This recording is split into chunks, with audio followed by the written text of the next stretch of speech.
पहली प्रशंसा तो हम ये कहते हैं कि आप में बहुत बढ़िया भगवान की कृपा है कि आप अपने अहंकार को पहचानते हैं। पर हम अब उसी का ऑपरेशन करना चाहते हैं कि वो ऑपरेशन ऐसे विवेक के द्वारा होता है। क्या है आपके पास अहंकार? ना आप रूपवान हैं, ना आप गुणवान हैं, ना आप धनवान हैं, ना आप विद्वान हैं। अगर विद्वान कहे तो बहुत शास्त्र है, कितना पढ़े हो, है नहीं? अच्छा, ना आप इस कोटि के साधक हो कि बाल ब्रह्मचारी अखंड तेजस्वी महान भजन में, ऐसा भी कुछ नहीं, तो किस बात का अहंकार है? जब अहंग बताया ना, अहंकार लायक चीज होती तो अहंकार नहीं होता। जब अहंकार लायक चीज नहीं होती तब अहंकार होता है। जैसे आप बड़े धनी होगे तो आपको बार बार वाणी में धन का अहंकार नहीं झलकेगा। आप नए नए धनी बने हो तो जरूर ऐसा होगा कि 10 रुपए की जगह आप 500 की गड्डी निकाल, हाँ कितने चाहिए आपको, नए नए धनी हो इसलिए आप ऐसा बोलोगे। लेकिन जो वास्तविक धनी है वो जानता है नीचे वाली में गड्डी है, लेकिन ऊपर ही देखेगा कि 150 रुपया वाला निकले। इसका मतलब वो धनी है। जो धनी होता है ना वो कुछ दिखाता नहीं धनी, जो नए धनी होते हैं उनमें दिखाने। तो नए कुछ सद्गुण आए हैं भगवत कृपा से तो उनका अहंकार हो जाता है, बकाया वास्तविक अहंकार लायक कभी कुछ है नहीं, है ना? और इस बात का जोर से अहंकार करो कि प्रभु हमारे, हम प्रभु के, इस पे कोई घाटा नहीं। अस अभिमान जाई जन भोरे, मैं सेवक रघुपति पति मोरे। हाँ प्रभु हमारे स्वामी, मैं उनका सेवक, इस ठसक में घूमे कोई बात नहीं। लेकिन और कोई अभिमान आ जाएगा तो फिर भगवान गिरा देंगे। अभिमान भगवान को अच्छा नहीं लगता। गर्भ गोविंद ही भावे, सुनो राम कर सहज स्वभाव, जन अभिमान न रखे पाओ। कई बार प्रसंग सुनाया है, देवर्षि नारद जी को अहंकार हो गया एक बार कि हमने काम पर विजय प्राप्त कर ली। भगवान के ध्यान में डूबे हुए थे, काम, अप्सरा और मारुत गंधर्व ये सब आए, अपना प्रभाव दिखाया, वो ध्यान उनका भंग ही नहीं हुआ। तब फिर चरणों में लौट गए। नारद जी की आंख खुली, देखा काम चरणों में लेटा होगा तो परास्त हो गए ना, तभी तो चरणों में। अब वहां से बीड़ा उठाए भगवान शंकर के पास आए और कहा महाराज हमने तो काम पर विजय प्राप्त कर ली।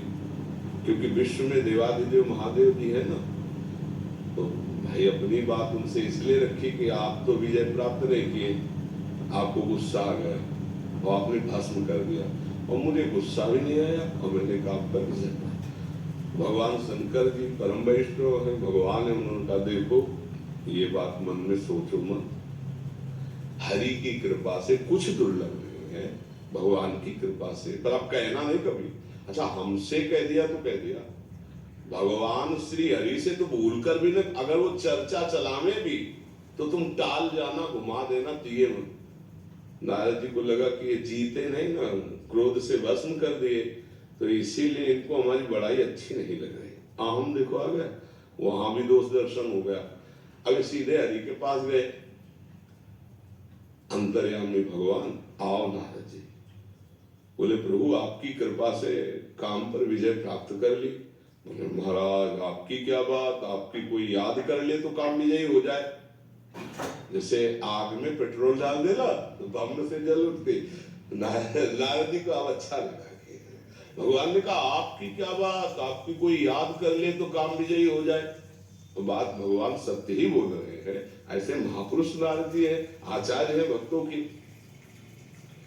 नारद जी ने कहा ये तो सब आपकी कृपा भगवान, लेकिन अहंकार अंदर कि मैं काम विजयी, ऐसा भगवान शंकर ने रोका था, कहना मत ले तो बड़े लीला बिहारी है, अगर परीक्षा शुरू कर दी तो पास कोई नहीं हो सकता। नारद जी बोले अच्छा प्रभु, तो बोले बड़ी कृपा, फिर पधारना। और जो ही चले सो आगे एक राजनगर की रचना सेकंड में माया ने कर दी। वहां जय हो देवर्षि नारद की प्रणाम नमस्कार। पूछा क्या हो रहा है यहाँ? बोले राजा के यहाँ स्वयंवर हो रहा है। ऐसे मना है कि अब देखते हैं हम भी चल के। वहां चले, राजा ने देखा साष्टांग, आओ महाराज लाओ राजकुमारी को प्रणाम करवाने। राजकुमारी साक्षात भगवान की माया, भगवान ने ही रचा। और जैसे नवीन वधू को सजा, नारद जी ने जी देखा खाली हृदय, भगवान का विस्मरण हो गया। उसका नाम विश्व मोहिनी था। और वास्तविक भगवान की मोहिनी माया बचे तो कौन बचे, भगवान बचावे तो बचे। अब वो आई धीरे से चरण छुए तो नारद जी तो एकदम खो गए। पहले एक राजा ने कहा महाराज कुमारी के हाथ देखो, राजकुमारी के कैसा दूल्हा मिलेगा। तो त्रिकाल लगे नारद जी जो हाथ देखा तो रेखा में लिखा था जो इसको वरेगा अजर अमर अविनाशी श्रीपति सब कुछ हो जाए, क्योंकि वो मायापति भगवान ही उसको वरेंगे। तो जितने भगवान की महिमा वो सब। अब नारद जी के मन में आया कि अब तो बस किसी तरह इससे ब्याह हो जाए, अब क्या करें।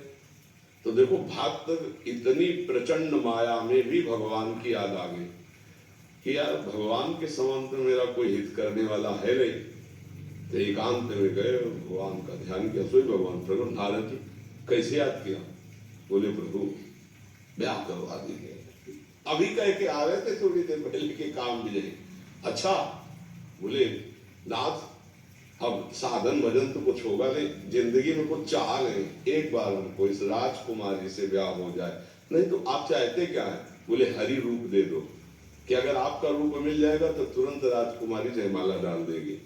और एक चौपाई गोस्वामी जी लिखते हैं उस समय नारद जी ने जो बोला बड़े काम की बात बोली। उनका ये तो मेरी मांग है, लेकिन जे ही विधि होए नाथ हित मोरा करो सुबेगी दास मैं तोरा।